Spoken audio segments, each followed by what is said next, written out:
Saya Ilham Dwi Cahyamurti Laksono, NIM 1710802000252 dari 6B1.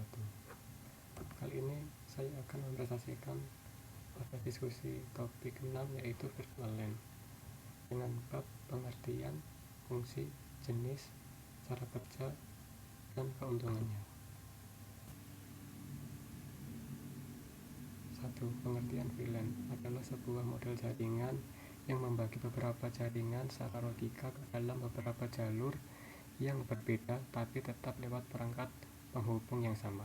VLAN memungkinkan beberapa jaringan IP dan jaringan-jaringan kecil atau subnet beberapa dalam jaringan switch yang sama agar komputer bisa berkomunikasi dengan VLAN yang sama.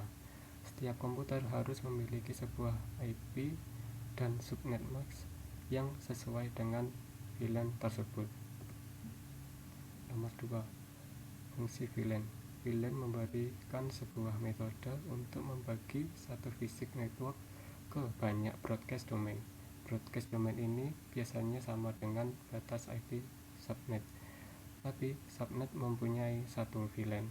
VLAN membolehkan banyak virtual LAN berdampingan dalam sebuah fisik LAN atau switch.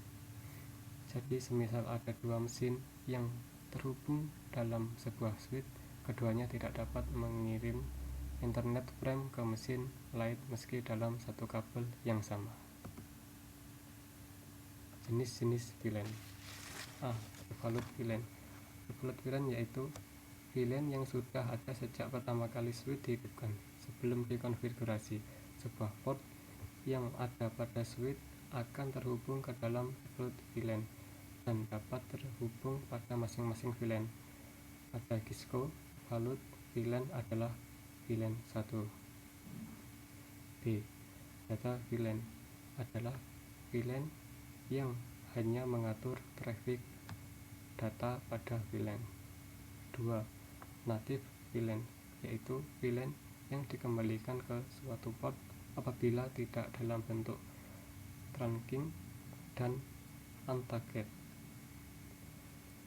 D. Voice LAN. Voice VLAN adalah VLAN yang mendukung VoIP dan dikhususkan untuk komunikasi data suara pada VLAN. E. Manajemen VLAN adalah VLAN dikonfigurasi untuk memanajemen switch. Bab 4. Cara kerja VLAN. VLAN diklasifikasikan berdasarkan metode atau tipe yang digunakan, baik menggunakan port, MAC address, dan lain-lain. Semua informasi yang mengandung penandaan atau pengamatan suatu VLAN atau tagging disimpan dalam suatu database atau tabel. Jika penandaannya berdasarkan port yang digunakan, maka database harus mencatat port-port yang digunakan oleh VLAN. Untuk mengatur, maka biasanya digunakan switch atau bridge yang dapat diatur. Switch ini akan menyimpan semua informasi dan konfigurasi suatu VLAN yang dipastikan semua switch memiliki informasi yang sama. Switch akan menentukan kemana data-data akan diteruskan dan sebagainya. 5. Keuntungan VLAN. Security yaitu tiap data bersifat sensitif akan terpisah dari jaringan yang ada, sehingga akan mengurangi pelanggaran akses ke informasi rahasia dan penting. B. Cost reduction yaitu dapat menghemat biaya karena tidak diperlukan biaya yang mahal untuk upgrade jaringan dan efisiensi penggunaan bandwidth dan uplink untuk tersedia.